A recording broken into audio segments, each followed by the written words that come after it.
powerful remarks. I think what was very compelling about your address is that you focused not just what's on stake, but you laid out a vision. You laid out a very specific roadmap that reframes climate change entirely from a scientific and moral imperative to actually positioning climate change really firmly as a financial and economic opportunity. That's really the title of this report and really the crux of what you have shared with all of us today. Now, what I'd like to have is a short dialogue with you to address some of the pressing concerns or some of the pending questions that may come to mind for some who have read this report. To start off, I'd really like to focus on this fundamental issue that you've raised, which is this reframing of climate change. You've really identified key levers of financial and economic opportunity, but that really comes at odds with the dominant narrative around climate change, which focuses on a conversation around sacrifice and cost. There's this perception that climate action is a net cost, that you have to give up something, that you have to give up the opportunity for growth.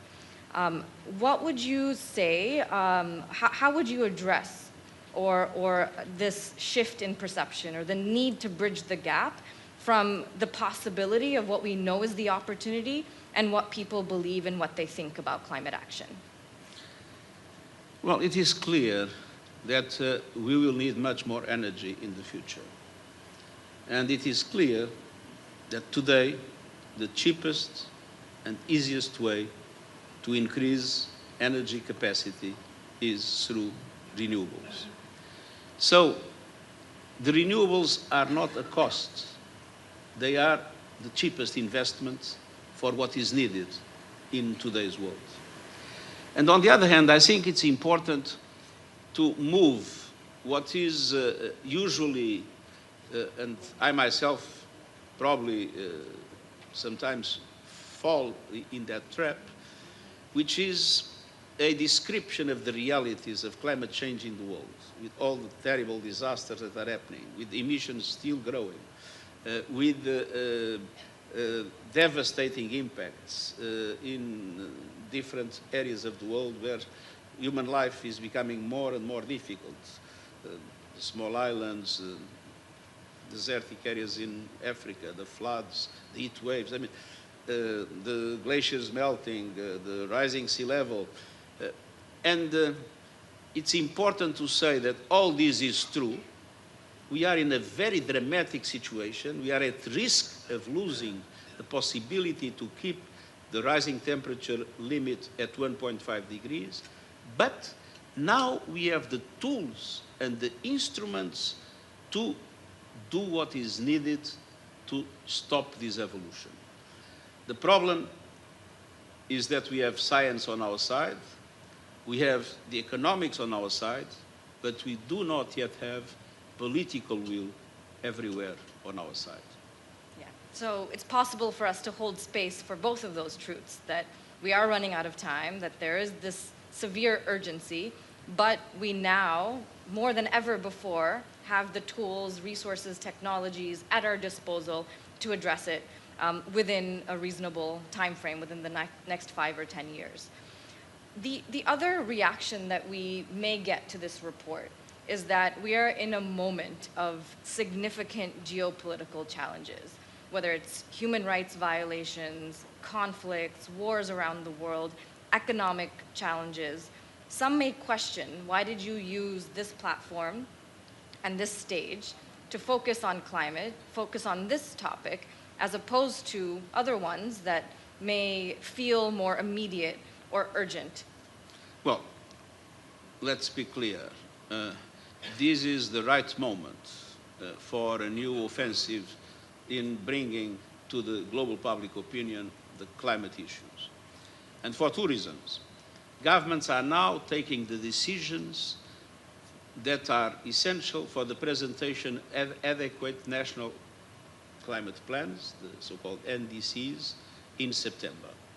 So this is the moment to put on the table very strongly everywhere in the world and to mobilize public opinions to put pressure on governments in order to make sure that those NDCs have the right measures and have the right impulse in the energy transition. Second reason is that we are launching the COP, and I have the enormous pleasure to have the president of the COP here. And so this is the moment to accelerate the global discussion that is needed in order to make the COP a success. But on the other hand, let's be clear.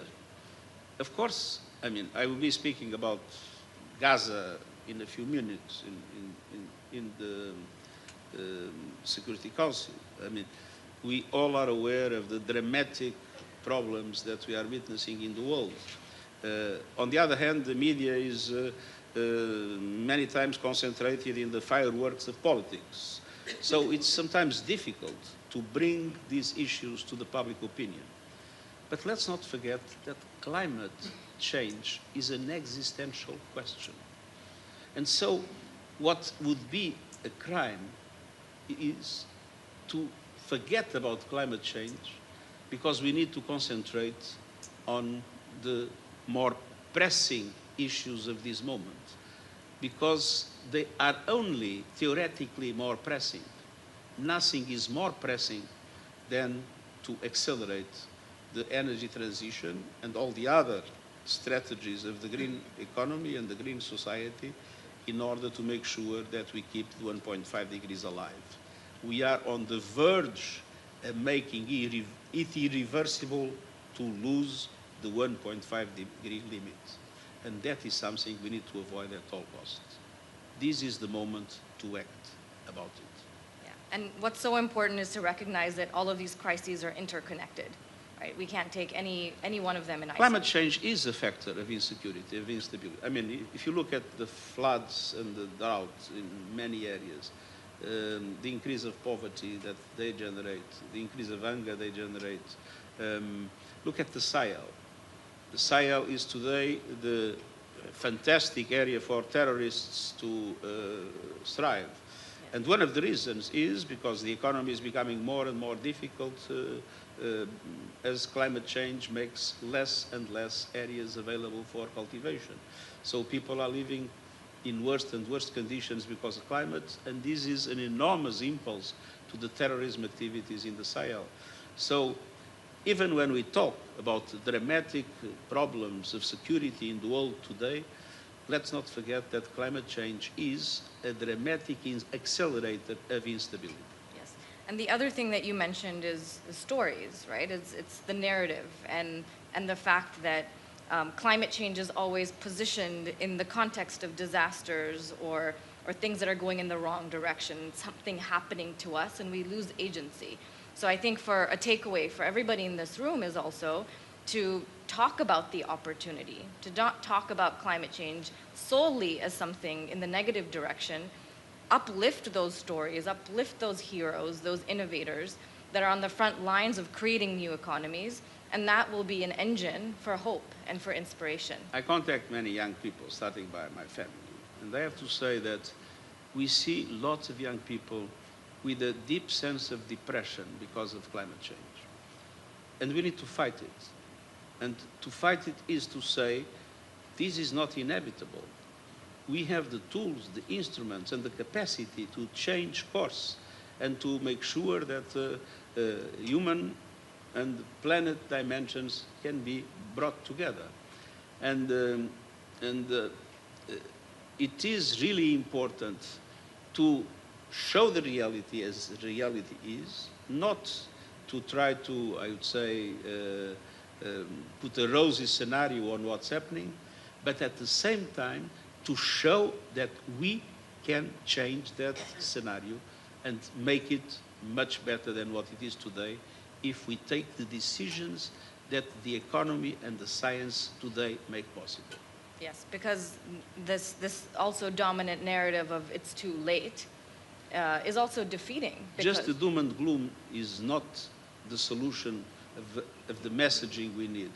We need to explain the dramatic situations we have, but we need to prove that there are reasons to be hopeful, and those reasons depend, of course, on the political will of those that have responsibilities And that is why it is so important to mobilize public opinion, to put pressure on governments to take the right decisions. And at the same time, when one looks at the private sector, it's very impressive how the shift is taking place. For a very simple reason, people would like to make more money.